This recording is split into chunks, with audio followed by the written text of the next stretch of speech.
Hi everyone, it's Luann and I am here with my completed baby mini. This is the mini that I put together in the ribbon binding tutorial. It's finally finished. It's taken me some time actually. I've had some things that have come up, so I'm finally done with it. Now this is my cover. Obviously it's my cover. I usually put the baby's name on the cover, but they don't know. They are undecided on the name. So I just left this piece alone. I might just make up a name for them once they figure out what they decide what the baby's name is going to be. This is a frame, and I'm actually going to include this little template that fits right in here. I have another piece on the inside, so this is just left over. Figure they can use this to measure the picture. I did only glue the very edges of this frame so that they can just slide a square piece of picture in here. This is my cover, and this is my ribbon binding. On this last last seam here, or ribbon here, I didn't include this in the tutorial, and I ended up binding it from the outside, and I added this little charm. I couldn't leave the ribbon on the inside, and you'll see that once I get there. But I had accidentally punched holes, an additional row of holes that I didn't need. So I fixed that. I could have left it alone, it wasn't a big deal, but I ended up adding something to that row there. I bound it with ribbon, and the ribbon I sandwiched in between the pink and the yellow layer on the cover, so it's flat, and I like that it's flat and it's not, you know, bulky and just squished together. The paper collection that I used was the G45 Lil Darlings collection, and some solid paper from, I think it's Basil, and I have other paper that I've used from previous paper packs that I've had. This is my inside piece from the G45, and some stamps here for the baby stats, and here's a little pocket with more little tags for baby stats. And this piece here is fabric.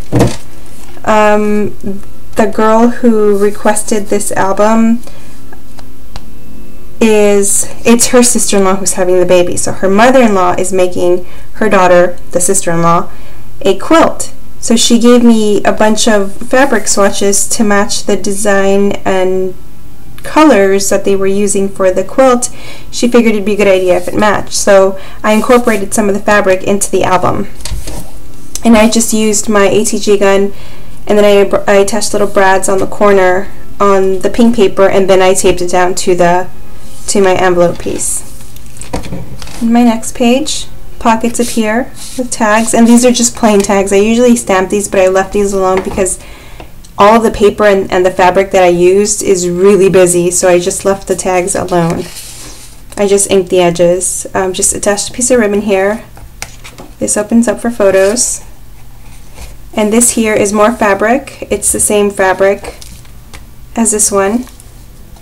And for this one I actually inked the edges for the fabric. So what I did here is I wrapped the fabric over the piece of cardstock that I was going to use to cover this panel for the envelope. And I just covered it up and I glued it down, and then I just stapled it with my Tim Holtz mini attacher on the corners so that the fabric wouldn't unravel. I was afraid it might unravel, so I just stapled it to make sure it wouldn't do that.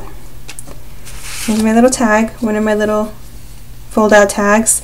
This is another piece of the fabric that they gave me, and what I did is I frayed the edges. I just kept pulling apart string by string all the way around. My little stamped image here. This opens up. It's attached. It's two halves that are attached with embroidery thread. Same thing on this side, and here's the other side.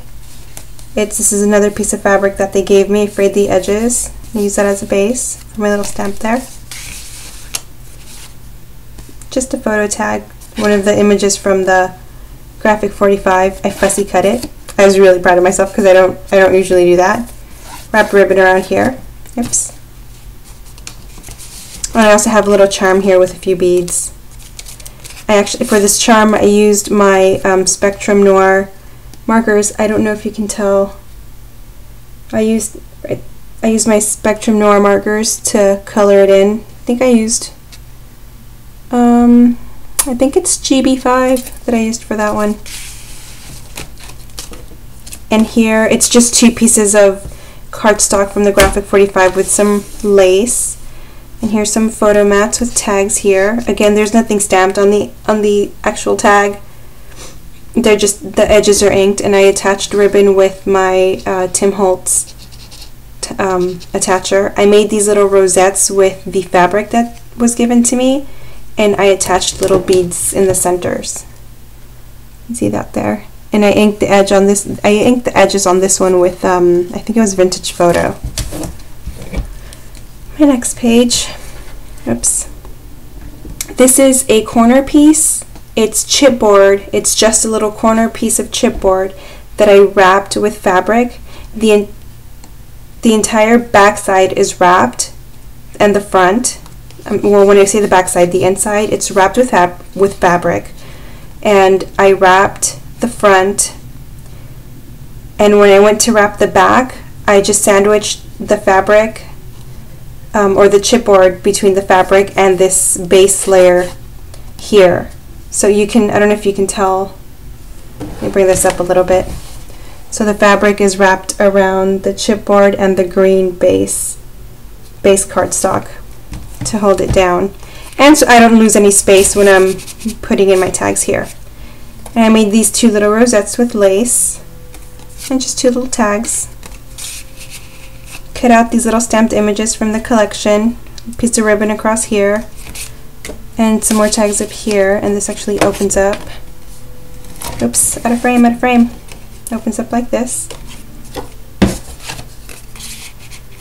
And I have some tags here.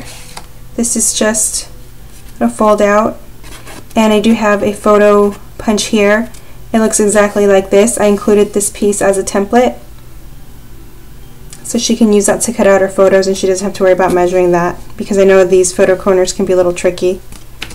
And then this piece here is another photo mat, and what I did here is I grabbed the fabric and I sandwiched it on both sides, stapled it on the side, and I did fold the edges over, ran some ATG, folded the edges over so that they wouldn't fray.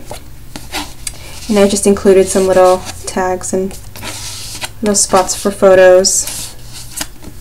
Same on the back side. This paper collection is so cute. And they were looking for vintage, and this was the perfect collection for her. This is my next page, 2 photo areas with little tags. I try to incorporate some of the same layouts in a lot of my albums. This happens to be one of them. And this is probably my favorite page. It is actually my favorite page. So here's a page here, and I cut out these little stamps and these images, and they are on pop dots on the edges here. So there's room. I just wanted it to be 3-dimensional. These don't move, these aren't tags. This is a little tag that comes out. But this piece here for the photo, it's there permanently, and I just layered 2 pieces there. And then these are just photo mats of various sizes, like so. And this is another one. I really love the stamp paper. And I just grabbed one of these it's a stamp tag that I cut out, and I just glued it at the bottom, and it lifts up so she can slide the picture underneath. And then for this panel, I also wrapped the fabric over the piece of cardstock, stapled the corners, and glued it down. For this page here, I wrapped this pink cardstock around the yellow cardstock, the base yellow, on the side and on the bottom to create a pocket. So it's a pocket all the way with no, what's the word? It's not blocked at the bottom because it's wrapped over and under the yellow cardstock. So these 3 tags come out, and I included this little piece of paper here so that they know that they can slide the picture underneath here. And it's a little piece that I cut out from the collection. It says Lullaby. This opens up this way and like that. I just wrapped a ribbon over the pink cardstock and I slid these two little images underneath the ribbon. My next page, this is from a different paper pack, but I loved it.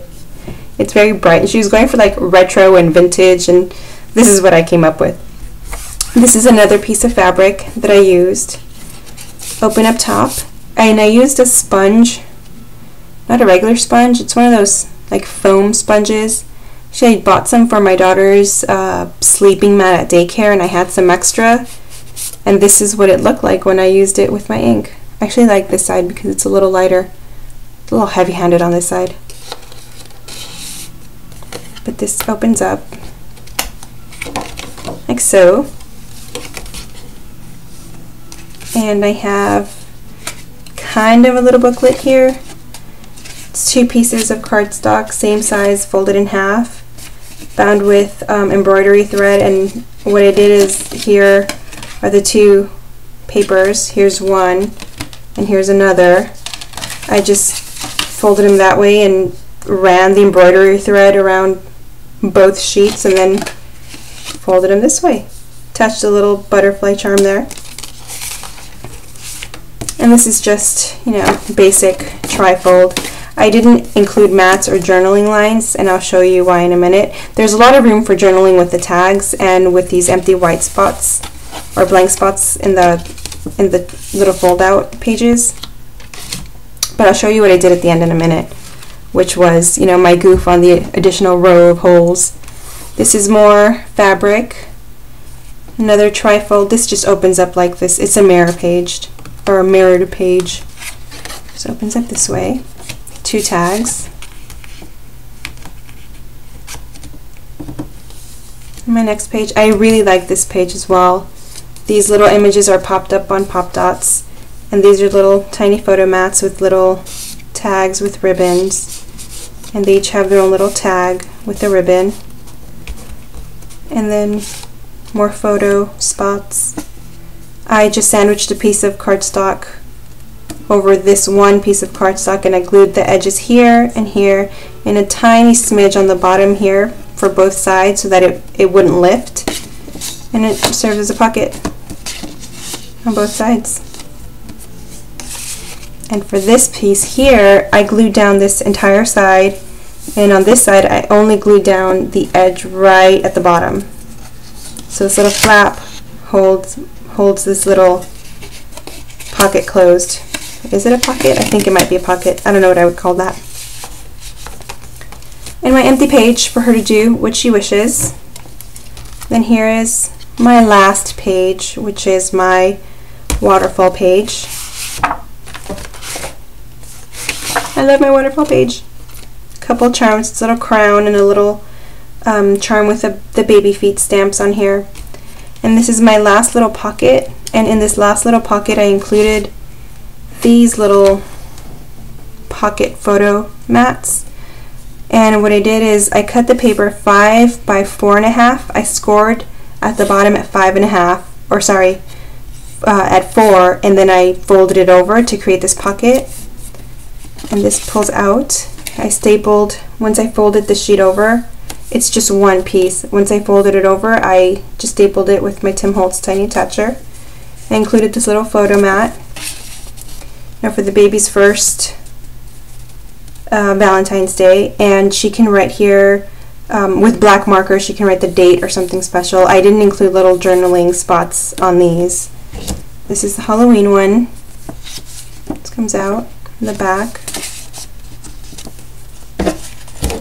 And Thanksgiving, they're all the same. I actually included a piece of cardstock in the back because this cardstock that I used was not double-sided. And the same with the Christmas one. So there's these. I thought they were pretty cute. I wanted to add some journaling tags, but these pockets pop up a little bit and they would have just kept falling out. So what I did with my last row of holes that I goofed on is this. I inserted 4 pieces of cardstock. I cut them down, folded them in half, and I created this signature. And I attached a signature to the my last holes here that I added by mistake. So this is going to serve as a baby journal or baby memories or whatever. She can write down whatever she wants, but it's 8 pages of just blank paper. I've stamped some images where you can see them here.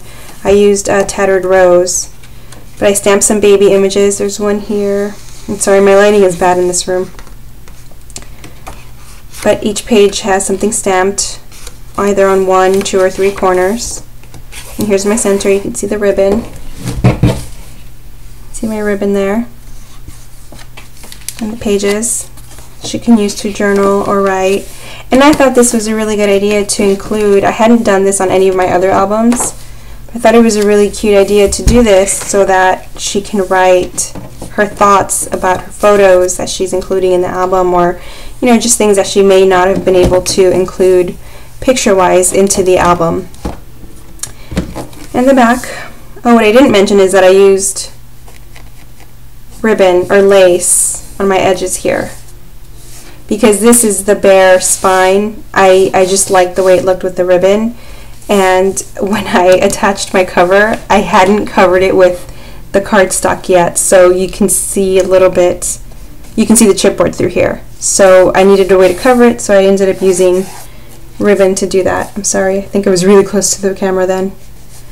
But I'm really happy with how this mini turned out. It's one of my favorites. I have here a little blank piece of tag there. It's a little tiny tag. I don't know if she might want to write the baby's name there or maybe the date, and I'll probably end up cutting up something with the baby's name after the baby's born to have it, put down here. So this is the album from the tutorial that I've uploaded on the ribbon binding. And I do mention in my tutorial that I really love this ribbon binding because the pages lay flat.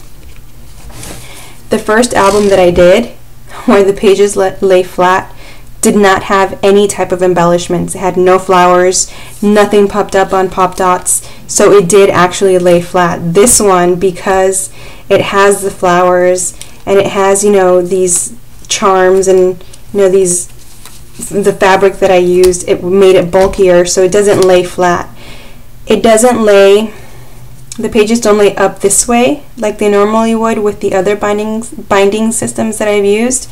They are more flat, but again, if you use more embellishments, more dimensional embellishments, your pages are just not going to lay flat, and come to the realization that it's just not possible to have your book lay flat when you use embellishments. So hope you guys like it, and thanks for watching.